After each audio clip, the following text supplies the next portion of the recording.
and gas to ship to our allies in Europe, let's say, even when they're freezing in the dark.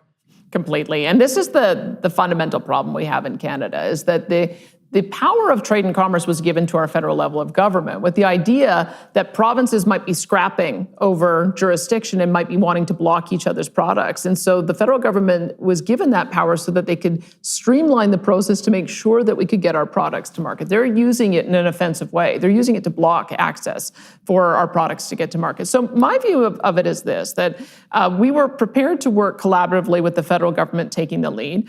And now we're going to take the lead. And what that looks like, and I just recently wrote a letter to Scott Moe, the Premier of Saskatchewan, and Heather Stephenson, the Premier of Manitoba, because if we could get an economic trade route along our northern territories between our three provinces, we can get access to a port that will allow us to export our products internationally. And so I propose that we meet in Churchill, which is the foundation for a port that might be able to begin that process. But that's not the only one. I mean, we could, and I'll tell you the difference on this, because the issue that we have right now is we've been making our proponents of a pipeline fight every little battle on their own. So they propose the route, then they have to negotiate with every single landowner, they have to negotiate with every single municipality, they have to negotiate with the different levels of government, they have to negotiate with the federal government, then they have to go through court, and there's First Nations. And then on top of that, you can have a court process that throws the whole thing out.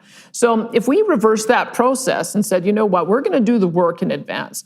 Alberta, Saskatchewan, Manitoba, we're going to get together and we're going to identify the corridor. We're going to work with our First Nations and Métis to make them equal partners in ownership. We're going to address the environmental issues of caribou habitat and other endangered species. We're going to make sure that we're avoiding the areas that are archaeologically or ceremonially significant for our First Nations communities. And once this corridor is built, then we'll invite the proponent to come in, because then we will have done our work of clearing away all those hurdles and be able to reduce those billions of dollars in regulatory costs. And that's a scrap that I'm willing to have with the federal government. This is their work, and they have failed to do this. We've been asking for them to do this since the 1930s.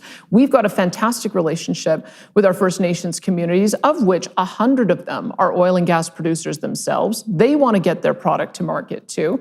And so I believe if it comes down to it, and the federal government tells us, wait a minute, you're invading our jurisdiction, I'll just say, look, we've got the right to develop our resources, conserve them, get to them to market. Our First Nations, under the UN Declaration of the Rights of Indigenous People, they have the right to be able to develop their resources too. And I think that we'll win that scrap if it goes to the court. But I think we have to start taking the lead, stop acting like a junior player, start acting like a senior partner, and get some of these built.